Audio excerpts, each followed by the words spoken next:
total of 1.48 billion shillings from the Political Parties Fund.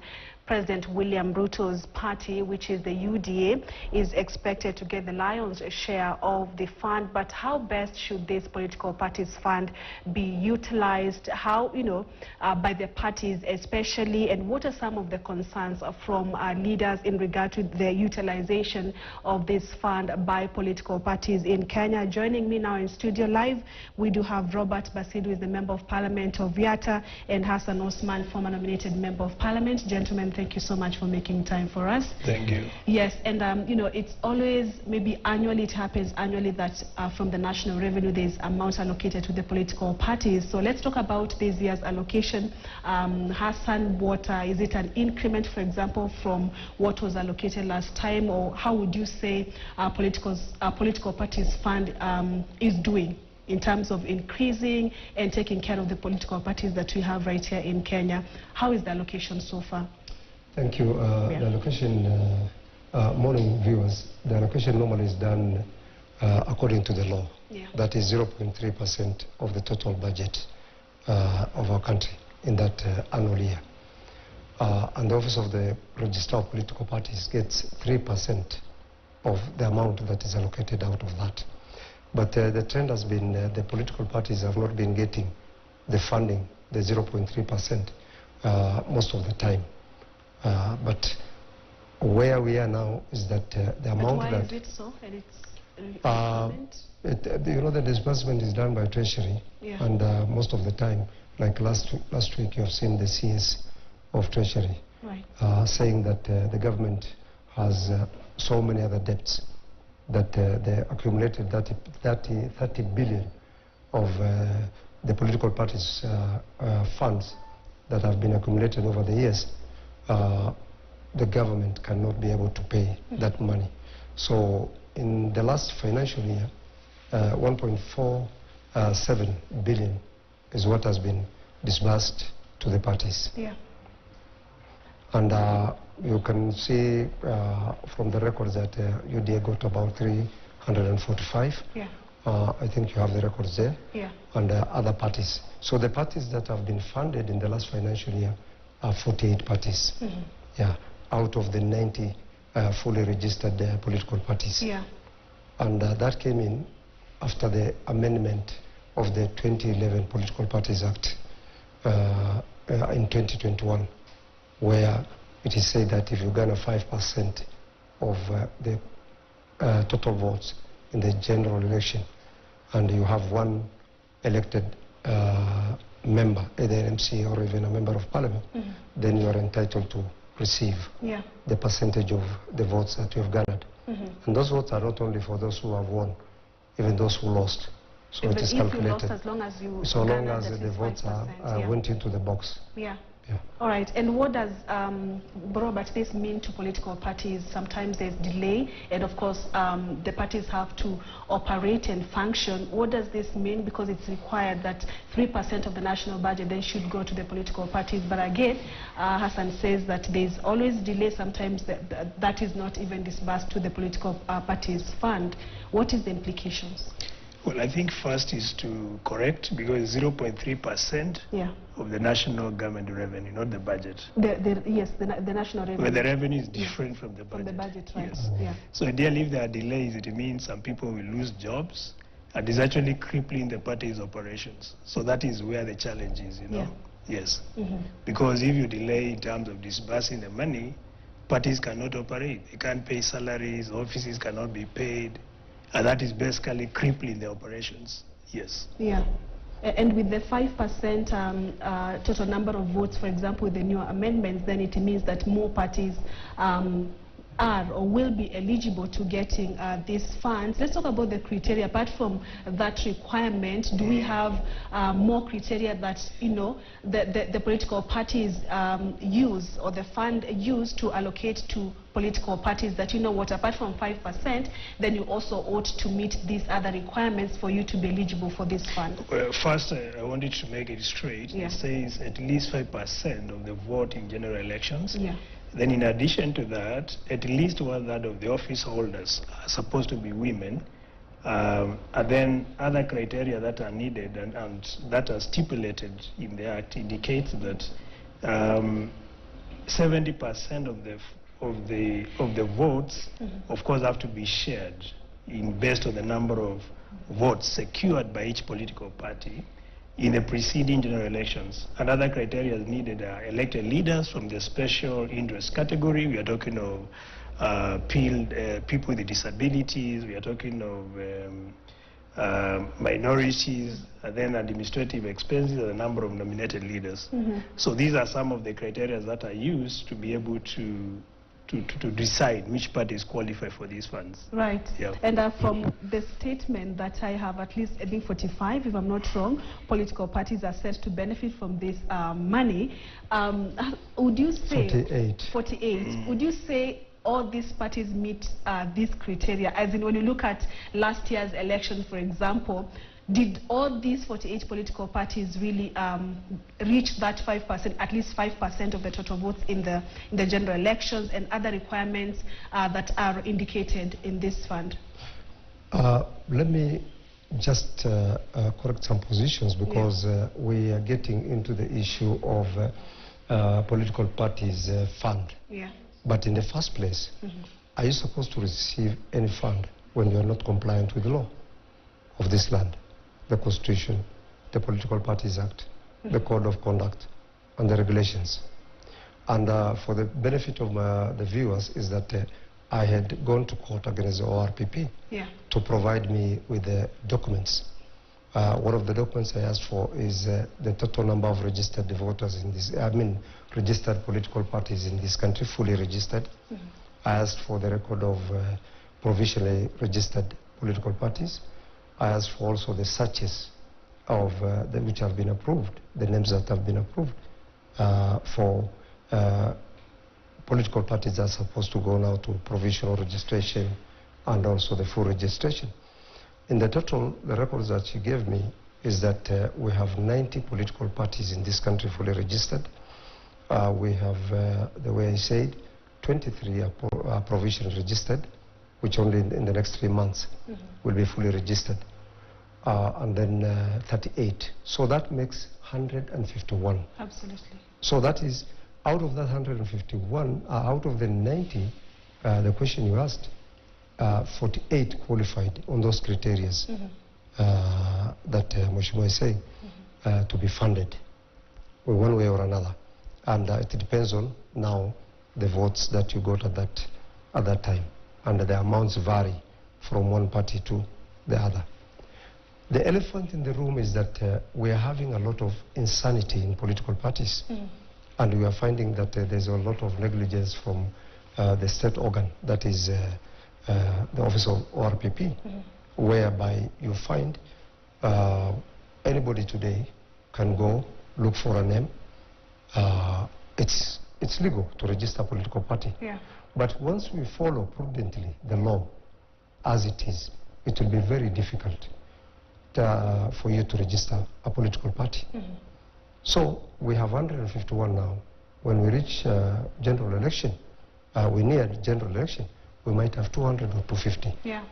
I'm not saying that why should they not be registered, but the issue is, are they compliant? How many? Because in law, the Act, it says you must have 24 functioning offices in 24 counties. That is half of the counties. You must have 1,000 registered members in each of those 24 counties. And you must also provide those 1,000, the 24,000 before you register. And you have seen in the last election and the prior elections, there were Kenyans there was outcry that people found themselves in the parties that they don't even belong. And you found some parties are saying we have 8 million members, others are saying 5 million, some others are saying 1 million. The reality, if we go to the reality and physically, and I'm talking from a point of knowledge, I've been a party chairman, I have been secretary to political parties, liaison committee. I've been a member of a Center for Multi-Party. Is this something that you saw in your party? I know completely. And why I've gone to court is we cannot have every year after election we have the problems we have in our country. And the problem starts where? The problem is starting at the party. If the parties themselves are not democratic, they are not doing governance, because this money is supposed to do civic education, is supposed to offer those offices, is supposed to pay the human resource that is manning those offices, and those offices are supposed to be manned 24/7. And it's not an office that should only be opened and closed during election. They come, wakati election inaonekana rangi nzuri pale, they have people there, then you find it's an office. Yeah, and we'll be looking at utilization of the funds. So basically, the compliance has to before we go to the fund. Is that very clear? It'd be very difficult for me to wake up in the morning and register a party with this 6 months to become social. But you're saying it happens. It is happening a lot. Yeah, very much a lot. Yes. We agree with what he's saying, that that these political parties don't comply to these regulations, but we see them being registered, taking part in elections. I mean, then what is the problem?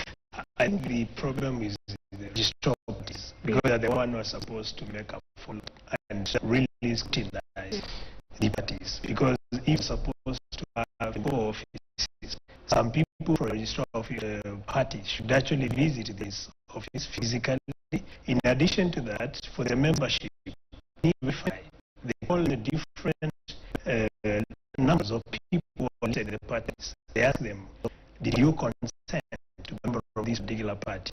So if you say no, then they just know that these parties are not honest, and this is fraud.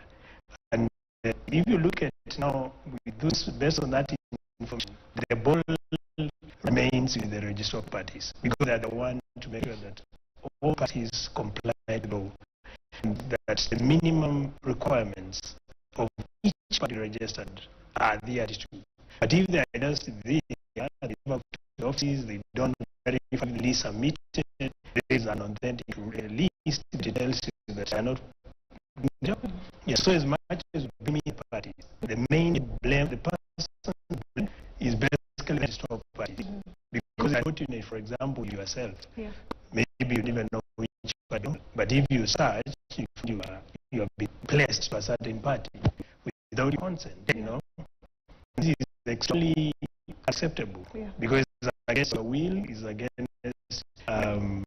you've not given consent. So what we should tell registered parties, they need to do their own. They should just be unless someone they don't have registered, they're just setting some. Complaints have been there. What you say? Are we to party? Those complaints have been there. Is it a case of corruption, or maybe they also don't have the capacity to do what? No, but it's very simple. Data is acquired from the national database. We all are there. Remember the Uduma number. You had your data in the government. So someone within that data repository can sell it to a party. At the moment they have the data, they just pull, they print, they submit to the party, registered political party. So it is the duty of the registered political party to make up, to call even those list of numbers. It really if these are legitimate methods. This is one of the ways to eliminate what parties, because we have these parties. Any office, or maybe they have one office which is not functioning, but finally because of the challenges of getting nomination in parties, someone could actually get a party so long as you have support at your ground level to where you come from. You win with any party, even parties do not comply with the law. Those complaints, again, I know you have a case for what is the being done, because we've seen leaders waking up, and even Kenyans questioning and saying, why am I in this party and I've never subscribed to it? Can action be taken probably against us, so that we're not just blaming without any substantial evidence and not going to court and ensure that the culprits are brought to book? Okay, with the record, I want to on a public interest petition. And just to give you, I don't want to go to the merit because it's a matter in court. But for whatever record that she provided, because the public also should know why I went to court on that public interest petition. And by the way, the two of us belong to all parties. And we don't want to make our political parties where we belong also are not compliant. But we have said, like for me, I said, things come to an end. We have to save our country. But you know, we know your political parties. Yeah? No, mine complies. Maybe his party. No. Let me tell you. I will show you. I have evidence. Because, for example, she provided me with a record of the political party headquarters, which I've given you the list there. I sent a court process server who is go to the CBD, not even verify if they exist. And you know, by law, when you have left, you must gazette it. That's a gazetted head office. You know, these are public institutions. These are public parties, are public institutions. It's a private club. So the report that I post, the 5 of them don't exist in the buildings that give me the rest. The address she gave does not, so they are not even buildings, they are roads. She said the party is in that road. How will a member of public know that that party on that road, in which building, how many buildings on that road? So if only a sample of 5 out of the 9, you cannot find their address. And the owners building say this one does not exist here. They have just put on the name. So does that thing exist? The law registration is very and I asked how have they registered from 2013 up to today. It's only Kenya party she has registered. But ask her why she will tell me later in the other documents. So the office of ORPP so do only inspection of the party. And we want a break, and then of course when we return we will talk about how now this money is utilized by the political parties, how it is and how it should be utilized, right?